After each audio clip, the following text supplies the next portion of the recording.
யாக்கோப்பின் தலைவர்கள் இஸ்ரவேலின் குடும்பத்தை ஆளுகை செய்தவர்கள். தீமையை நாடுகின்றவர்கள், தீமை செயல்களை செய்கின்றவர்கள் என்பதற்காக இறை சட்டத்தை மறந்து சுயநலத்தால் தங்களது விருப்பம் போல மக்களை சுரண்டி நீதியை புதைத்து அநீதியில் மூழ்கி இருக்கிறார்கள் என்பதற்காக இவர்கள் பாவ வழியில் வாழ்வதோடு மட்டுமல்லாமல் இவர்களது பொறுப்பில் ஒப்படைக்கப்பட்டவர்களையும் தீய வழிக்கு இட்டு செல்லுகின்றார்கள் என்பதற்காக தலைவர்கள் ஆளுகின்ற மக்கள் மீது மரியாதையும் இரக்கமும் கொள்ளாமல் தங்களது சுயநலத்திற்காக அற்ப ஆசைகளுக்காக மக்களை கீழ்த்தரமாக நடத்துகிறார்கள் என்பதற்காக இறைவாக்கினர்கள் இறைவாக்கு உரைக்காமல் மக்களிடம் சலுகை பெறும் பொருட்டு அவர்களை திருப்திப்படுத்தும் வார்த்தைகளை போதிப்பதற்காகவும் தலைவர்கள் கையூட்டு வாங்கி கொண்டு தீர்ப்பு வழங்குவதையும் குருக்கள் கூலிக்காக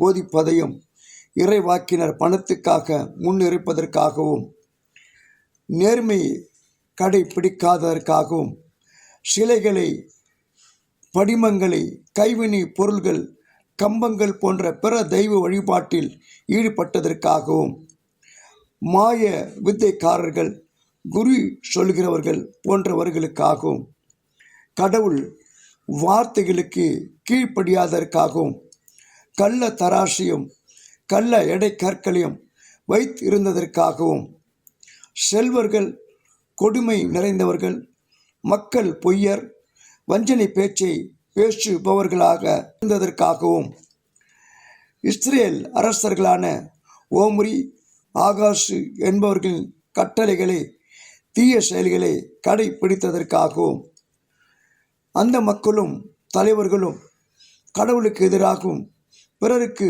குறிப்பாக ஏழைகளுக்கு எதிராக செய்த எல்லா குற்றங்களையும் பட்டியலிட்டு மனம் மாற அழைப்பு விடுத்தார். மீகா 6ஆம் அதிகாரம் 1 முதல் 16 வரை உள்ள வசனங்கள். கடவுள் விரும்புவது நேர்மை, இரக்கம், தாழ்மை. மீகா 6ஆம் அதிகாரம் 8ஆம் வசனம்.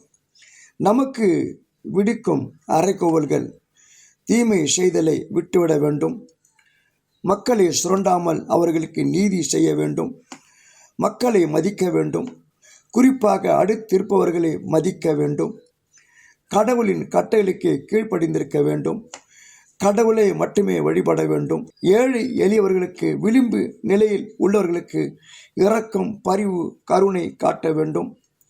அந்த மக்களும் தலைவர்களும் கடவுளுக்கு எதிராகவும் பிறருக்கு, குறிப்பாக ஏழைகளுக்கு எதிராகவும் செய்த எல்லா குற்றங்களையும் பட்டியலிட்டு மனம் மாற அழைப்பை விடுத்தார் கடவுள். மீகா 6ஆம் அதிகாரம் 1 முதல் 16 வரை உள்ள வசனங்கள். கடவுள் விரும்புவது நேர்மை, இரக்கம், தாழ்மை. மீகா 6ஆம் அதிகாரம் 8ஆம் வசனம். இந்த மனிதநேய பண்புகளை யூதா, இஸ்ரேல் மக்களிடம் எதிர்பார்த்தனர். ஆனால் அந்த மக்கள் கடவுளுடைய வார்த்தைக்கு கீழ்ப்படியவில்லை, செவி சாய்க்கவில்லை. அவர்களை தண்டிக்கப் போவதாக எச்சரிப்பு விடுத்தார்.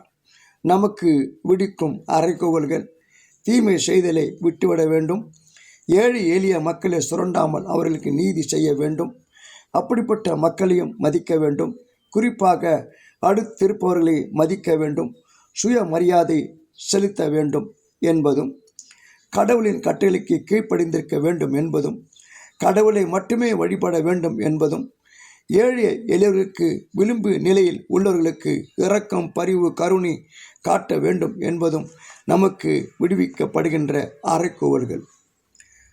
சிந்திப்போம். கடவுள் உங்களை ஆசீர்வதிப்பாராக. ஆமென்.